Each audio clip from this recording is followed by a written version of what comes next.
In the summer of 2008, something happened to me in Haiti that I'll never forget. It had a profound effect. We were in the process of building our second home of hope in Torbec, Haiti, and soon 12 little girls were going to be moving into that home. These little girls were former child slaves, they were domestic servants, they were vulnerable, they were orphaned.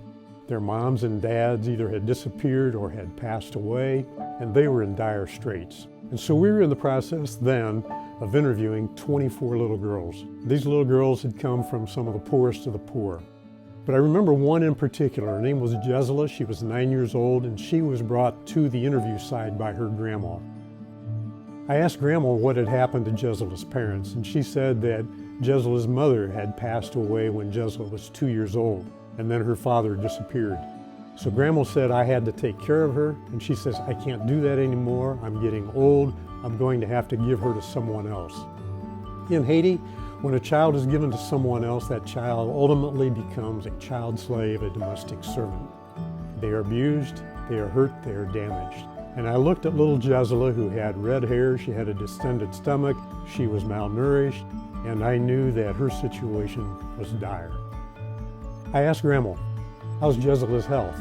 And she said, oh, she gets sick a lot. And I said, so how does she get sick? Is it a headache? Is it in her chest? Is it in her stomach? And she says, oh, it's always in her stomach. And I said, why does she always get sick in her stomach? And she says, well, it always happens when she eats dirt. Shocked, I stood back and I said, why would she eat dirt? And she says, oh, don't you know anything about Haiti? Grandma said, whenever children in Haiti get hungry and they have no food, many times they're going to eat dirt to get rid of the hunger pains. That's when she gets sick.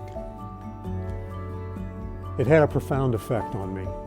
Ultimately, Jesulah was going to be one of the 24 girls that we were going to bring into this family, and so she became one of the 12 little girls. 2 months later, the house was built. The 12 little girls that we had interviewed and brought into that home were now part of a loving family, and I had just gotten there just that week that they had arrived in their new home. On the way to church that Sunday morning, as we were driving down the road, I saw up ahead of us a group of people along the side of the road. As we got beside them, I saw 12 little girls in brand new Sunday dresses along with their mom and dad heading to church. We met them at church, and I watched on that Sunday morning as these girls sang hymns to the praise and the honor and the glory of God, and my heart was touched. After church, we went to their home, and I got a picture of Jesulah in her brand new white dress. She looked like a normal 9-year-old. She was smiling, she was happy, she was full of joy. She was bashful. She looked like a 9-year-old girl should look.